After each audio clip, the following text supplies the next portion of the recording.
Ferrocarriles, muchísimas gracias por atender la llamada. Gracias, Alejandro. Buenas tardes. Óscar, escuchábamos parte de esta revisión que se hace sobre el sistema ferroviario de nuestro país. ¿Cómo podemos explicar que quizás solamente dos grupos estén concentrando el movimiento de carga en nuestro territorio? Son concesiones que se obtuvieron ya hace 23 años. El gobierno federal hizo una división del territorio con derechos de paso y con algunos accesos de intercambio. Entonces nos permite tener una red ferroviaria en México bien conectada, y independientemente de eso, independientemente de la conectividad a nivel nacional, también con Estados Unidos y Canadá. Entonces somos varios operadores en México, algunos más pequeños, otros más grandes, pero todos tenemos una interconectividad que nos permite servir a todo el país a través de la red ferroviaria en México.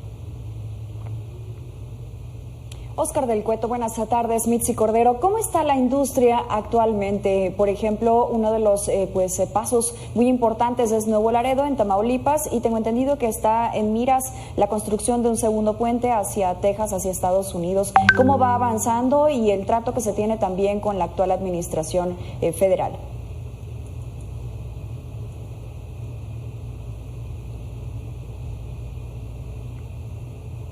Sí. Que ahí tuvimos un tema con la comunicación. Sí, Óscar, ¿nos escucha? Sí, Alejandro, buenas tardes otra vez. No sé si me escucharon. Buenas tardes. ¿Nos escucha? Sí, ¿Nos gracias. Escucha? ¿Cómo está? Buenas tardes. Bien, muchas buenas gracias. tardes. No sé Le preguntaba yo, ¿cómo está la industria actualmente ferroviaria? Tengo entendido que, es muy importante esta conexión que se tiene entre Nuevo Laredo y Estados Unidos, y está la construcción también de un nuevo puente ferroviario entre ambas naciones, el trato también que se ha tenido con el gobierno federal en la actual administración.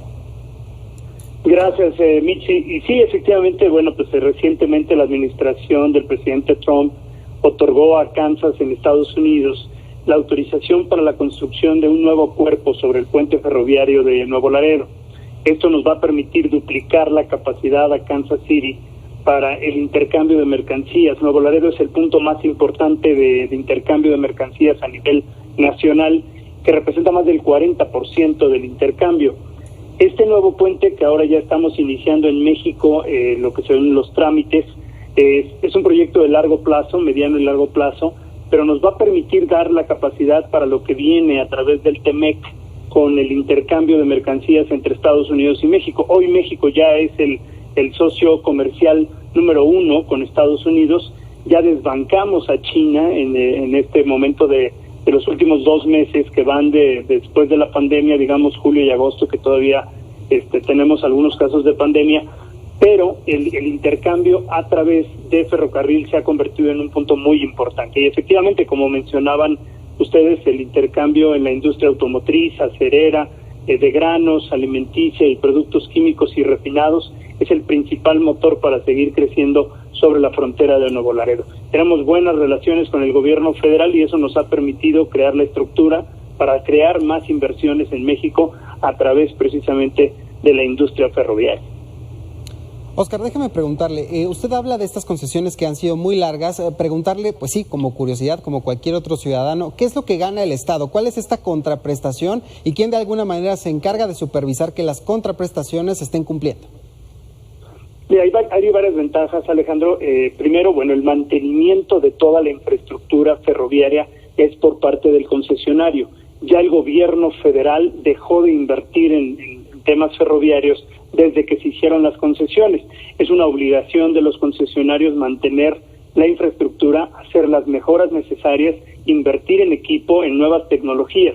Pero adicionalmente, a partir de que se dieron las concesiones, los concesionarios estamos obligados a pagar a la parte del uso de la infraestructura, es decir, pagamos un fee por el uso de la infraestructura, independientemente de que generamos también impuestos, creamos empleo y creamos crecimiento. Pero creo que los dos factores más importantes es que ya no hay inversión del gobierno federal, no es como en las carreteras, que hoy se paga el mantenimiento de las carreteras. El ferrocarril lo pagamos nosotros, los concesionarios, y además pagamos un fee al gobierno federal por el uso y explotación de las concesiones. Luego, dígame una cosa, en México se tiene la capacidad para duplicar precisamente pues estos trabajos que usted ya hablaba, el transporte hacia otros países, principalmente Estados Unidos, sobre todo con temas como los bloqueos que se han presentado en algunos estados como Michoacán. Sí, Michi, te agradezco esa pregunta porque hoy enfrentamos un tema bastante complicado para la industria ferroviaria. Recientemente en Sonora tuvimos casi un mes de bloqueos en la vía ferroviaria de Ferromex.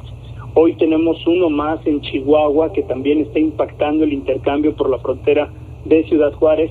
Y hace unas horas Kansas City está enfrentando junto con Ferromex otros bloqueos, pero en Michoacán. Eso se ha convertido en un tema en el que pues el impacto que se da a la economía es no solamente a la industria ferroviaria, no solamente a los ferrocarriles que movemos y operamos estas líneas, sino a la economía del país, porque en el caso de Chihuahua dejamos de intercambiar carros hacia Estados Unidos y a recibir mercancías de los Estados Unidos, y hoy en Michoacán se ven impactados pues los puertos de Manzanillo, los puertos de Lázaro Cárdenas, el abasto hasta la Ciudad de México, la salida de mercancías de la Ciudad de México. Es algo que sí ha impactado fuertemente a la industria ferroviaria y que esperemos que esto se solucione pronto, porque son impactos, como decía yo, no solamente al ferrocarril, sino a la industria en general. Es decir, que no se hace cumplir la ley, que las autoridades quizás hacen caso omiso de estos bloqueos por acuerdos políticos, en fin, estos acuerdos que de pronto, pues sí, al final del día tienen su merma en la movilidad de la carga.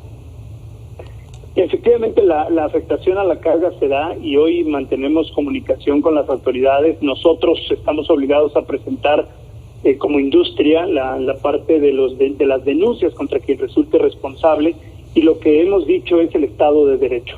Entendemos que puede haber razones para manifestarse, para bloquear y hacer cuestiones contra el ferrocarril, no hay razón.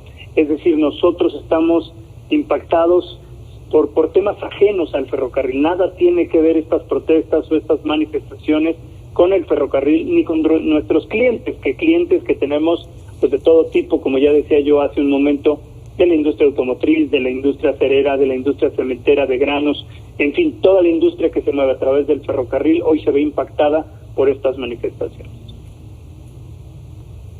Hablaba precisamente de las pérdidas económicas que se han tenido consecuencia de esta situación. Si bien quiero entender que las concesiones pues les reditúa bien a estas dos empresas en nuestro país, pero también la falta de Estado de Derecho pudiera llegar a golpearles en el bolsillo.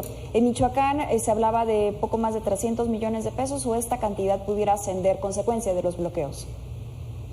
No tenemos el número exacto del impacto económico en este momento, porque el impacto, como decía yo, no es solamente para el ferrocarril y para lo que son la movilización de locomotoras, de equipos, de carros y plataformas.